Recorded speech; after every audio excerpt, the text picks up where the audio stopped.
Hello दोस्तों DS classes में आप सबों का स्वागत है।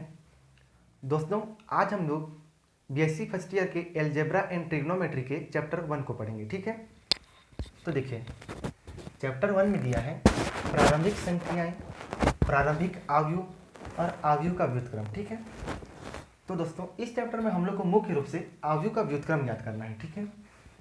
तो आव्यूह जो है हम लोग क्लास 12 में भी पढ़े हैं, 12वीं क्लास में। तो एक बार हम लोग आव्यूह के बारे में क्विक रिवीजन कर लेते हैं, ठीक है। तो देखिए आव्यूह को जो है स्क्वायर ब्रैकेट से दर्शाया जाता है, ठीक है।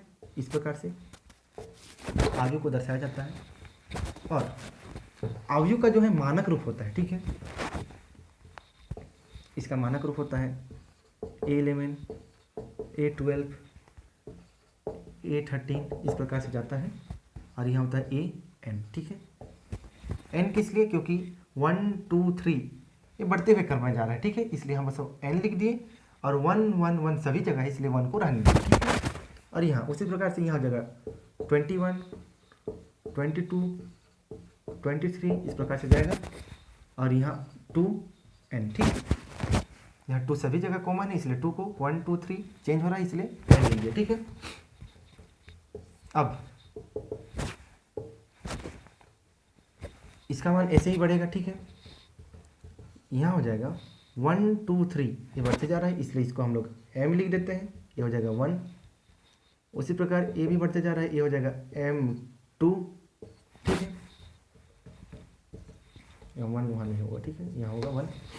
यहाँ क्या हो जाएगा m3 डैश डैश डैश, ये n नीचे है ना, ठीक है। इस प्रकार से यहाँ मत, यहाँ पर से ये हो जाएगा, इसको हम लोग m माने थे, इसको n, ठीक है। इस प्रकार से जहाँ ये हो गया m क्रॉस n, ठीक है। देखिए ये होता है, ऐसा होता है 1 2 3 बढ़ते जा रहा है, इसलिए इसको हम लोग m लिख दिए, ठीक है। ये m1 सभी जगह है, इसलिए 1 होगा। उसी प्रकार ये m2 m3 बढ़ते जाएगा, ठीक है। तो देखिए इसको बोलते हैं रो, आप लोग जानते होंगे। ये होता है रो और ये होता है कॉलम, इधर से इधर की ओर, ठीक है। ये रो होता है और ये होता है कॉलम। तो देखिए यहाँ पर हम लोग रो को n के द्वारा दर्शाते हैं, ठीक है। सॉरी, रो को m के द्वारा दर्शाते हैं, ठीक है। ये रहा रो m के द्वारा, और कॉलम को जो है n के द्वारा दर्शाते हैं, ठीक है। कॉलम की संख्या को हम लोग n के द्वारा दर्शाते हैं। तो ये होता है आव्यूह का मानक रूप, ठीक है। और उसके बाद हम लोग आव्यूह का जोड़ भी देखे थे, आव्यूह का घटाव भी देखे थे, आव्यूह का गुणनफल भी देखे थे, ठीक है। तो हम लोग यहाँ पर आव्यूह का जो है योगफल, सॉरी जो जोड़ना है उसको हम लोग देख लेते हैं, ठीक है। तो मान लीजिए हम लोग के पास 2 आव्यूह है, ठीक है। a बराबर है 1 2, ये हो गया 3 4, और b बराबर है 5 8 6 7 ये है, ठीक है। तो a प्लस b करते हैं हम लोग यहाँ पर। तो 1 2 ये 2 हो गया, 3 4 प्लस हो जाएगा 5 8 6 7 ठीक है। तो हम लोग जानते हैं इसको जो है इसके साथ जोड़ा जाता है, इसको इसके साथ, ठीक है। इस प्रकार से 1 प्लस 5 हो जाता है 3 प्लस 6, यहाँ हो जाएगा 2 प्लस 8 हो जाएगा, यहाँ हो जाएगा 4 प्लस 7, इस प्रकार से। और जो मान आएगा वो आव्यूह का गुणनफल होगा, ठीक है, सॉरी योगफल होगा।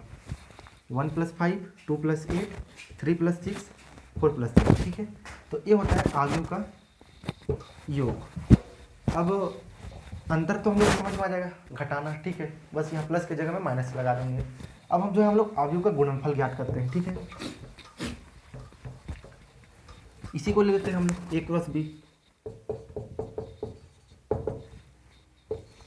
तो ये हो जाएगा 1 2 3 4 क्रॉस 5 8 6 7, ठीक है। तो देखिए आव्यूह का 2 आव्यूह का गुणनफल में, ठीक है, जो हम लोग रो को होता है उसको हम लोग कॉलम के साथ गुणा करते हैं। मतलब कि ये रो होगा, इसका हम लोग कॉलम के साथ इस प्रकार से गुणा करेंगे।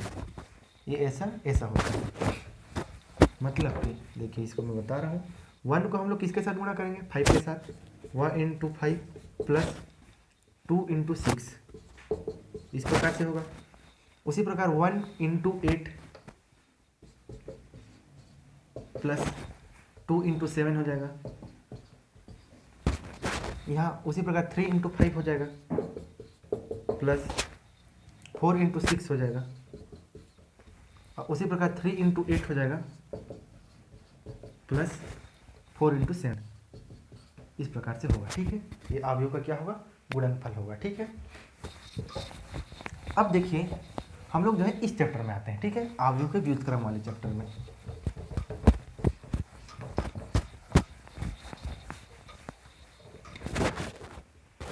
तो देखिए अवयव का हम लोग को व्युत्क्रम ज्ञात करना है। ठीक है, तो इसका एक फॉर्मेट होता है। ठीक है, तो मान लीजिए हम लोग को अवयव ए बराबर कुछ देगा। ठीक है, ए या बी बराबर या कुछ भी दे सकता है। ठीक है, ए बराबर मान के चलिए कोई भी दिया 6 7 8 9 10 11 12 13 14। ठीक है, इस प्रकार से दिया। अब बोल दिया कि इसका हम लोग को व्युत्क्रम ज्ञात कीजिए बोल दिया। ठीक है, तो सबसे पहले इसका फॉर्मेट होता है। ठीक है, उसको मैं बता रहा हूँ कि हम लोग को मानना रहता है, माना ए बराबर क्या मानना रहेगा, आई ए। ठीक है, अब देखिए आई यहाँ पर नया चीज आया, लेकिन इसको हम लोग 12वीं में पढ़े हैं। ठीक है, तो आई बराबर होता है, आई को हम लोग बोलते हैं आइडेंटिटी मैट्रिक्स। ठीक है, तत्समक अवयव, तो इसका मान होता है। ठीक है, आई का मान होता है, इसका मान होता है 1 होता है, 0 होता है, 0 अगर 3 क्रॉस 3 की बात करें तो। ठीक है, 0 1 0 0 0 1 ये होगा किसमें, यदि कॉलम भी 3 हो, रो की संख्या भी 3 हो, तब आई का मान ये होगा। यदि कॉलम की संख्या 2 हो, ठीक है, और रो की संख्या भी 2 हो, तो इसका मान होगा 1 0 0 1 होगा इस प्रकार से। ठीक है, और यदि इसका मान कॉलम की संख्या 4 हो और रो की संख्या 4 हो, तो इसका मान होगा, देखिए ऐसे होगा 1 0 0 0 0 1 0 0 0 0 1 0 0 0 0 1 ऐसे होगा। ठीक है, मतलब कि देखिए यहाँ मुख्य रूप से हम लोग को इस प्रकार से लाना रहता है, इसको तिरछा। ठीक है, इस प्रकार से तिरछा हम लोग को 1 1 को लाना रहता है। तो ये होता है आइडेंटिटी मैट्रिक्स। ठीक है, तो देखिए इसका उपयोग यहाँ पर भी होगा। तो आइए देखिए यहाँ पर देखिए 3 क्रॉस 3 का है। ठीक है, रो की संख्या 3 है, कॉलम की संख्या 3 है, तो यहाँ पर जो है हम लोग को आइडेंटिटी मैट्रिक्स भी क्या है, 3 क्रॉस 3 का बनाना पड़ेगा।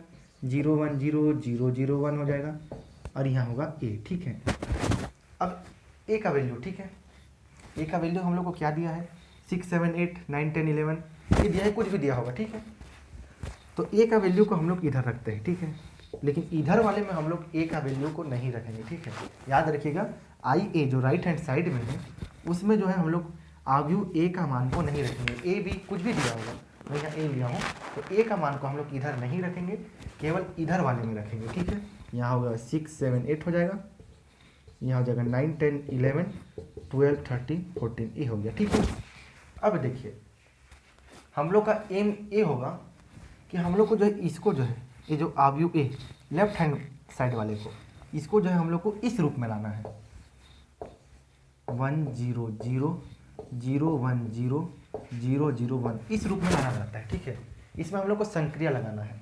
संक्रिया मतलब जोड़ घटाव। ठीक है, इस प्रकार से, जैसे इसको बोलते हैं R1, इसको बोलते हैं R1। ठीक है, ये होता है R2, ये होता है R3। ठीक है, इस प्रकार से, उसी प्रकार से इसको कॉलम 1 बोलेंगे इधर वाले को, ये हो जाएगा कॉलम 2, ये हो जाएगा कॉलम 3। ठीक है, अब रो और कॉलम आप लोग तो जानते हैं, अभी बताया मैं कुछ देर पहले, तो इसको हम लोग नाम दे देंगे C1 C2 C3 R1 R2 R3। ठीक है, तो इसमें हम लोग को संक्रिया इस प्रकार से लगाना है कि इसका मान जो है 1 0 0 0 1 0 और 0 0 1 इस रूप में आ जाए। ठीक है, और इस रूप में जब आ जाएगा तो हम लोग देखिए जब इधर संक्रिया लगाएंगे तो हम लोग को राइट हैंड साइड में भी संक्रिया लगाना पड़ेगा। इधर भी मान के चलिए R1 में हम लोग R1 प्लस R2 ये संक्रिया लगा दिया। ठीक है, जो रो 1 कॉलम है, ठीक है, इस कॉलम में सॉरी कॉलम बोलता हूँ, इस रो में यदि हम लोग को R1 और R2 मतलब कि इसको और इसको जोड़ के हम लोग को यहाँ हम लोग को बैठाना है, ठीक है, प्रतिस्थापित करना है। तो इधर यदि हम लोग R1 में इस संक्रिया को लगाते हैं तो इधर भी हम लोग वही संक्रिया को लगाएंगे, ठीक है। और जब इधर 1 0 0 0 0 1 आ जाएगा तो इधर हम लोग को कुछ वैल्यू मिलेगा, ठीक है। इधर तब तक कुछ इसका मान आ गया होगा, मान के चले इधर इसका मान आ गया होगा 5 6 7 या 8 9 10 और 11 12 13 इस प्रकार से कुछ भी मान आ गया होगा। यहाँ इधर भी हम लोग जोड़े घटाए होंगे तो ए इस प्रकार से आ जाएगा और इधर का मान आ गया होगा 1 0 0 0 0 0 1 0 0 0 1 इस रूप में इधर का मान आ गया होगा, ठीक है। तब जब इधर लेफ्ट हैंड साइड का मान इस प्रकार से आ जाए 1 0 0 0 1 0 0 0 1 इस रूप में आ जाए, तब हम लोग जो है ए को इधर हम लोग पक्षांतर कर लेंगे, ठीक है। अब पक्षांतर करेंगे इधर तो हम लोग को जो है ए इनवर्स इस प्रकार से मिलेगा, ठीक है। इसको इस प्रकार से लिखेंगे 1/a, ठीक है। और 1/a है तो इसको हम लोग इधर इनवर्स में करना है, ठीक है। इनवर्स में करेंगे इसको जो है हम लोग इधर पक्षांतर करेंगे तो इनवर्स में आ जाएगा। अब बराबर हम लोग को जो है आव्यूह ए का व्युत्क्रम याद करना था, हम लोग को आव्यूह ए का व्युत्क्रम मिल जाएगा, ठीक है। तो ये फॉर्मेट होता है दोस्तों, ठीक है, जो हम लोग को सब क्वेश्चन में इसी फॉर्मेट का उपयोग करना है, ठीक है। तो दोस्तों इस चैप्टर में बस हम लोग को आव्यूह का व्युत्क्रम ही याद करना है, ठीक है। हमारे अगले वीडियो में दोस्तों हम लोग इस चैप्टर का पहला टाइप का क्वेश्चन को पढ़ेंगे, ठीक है।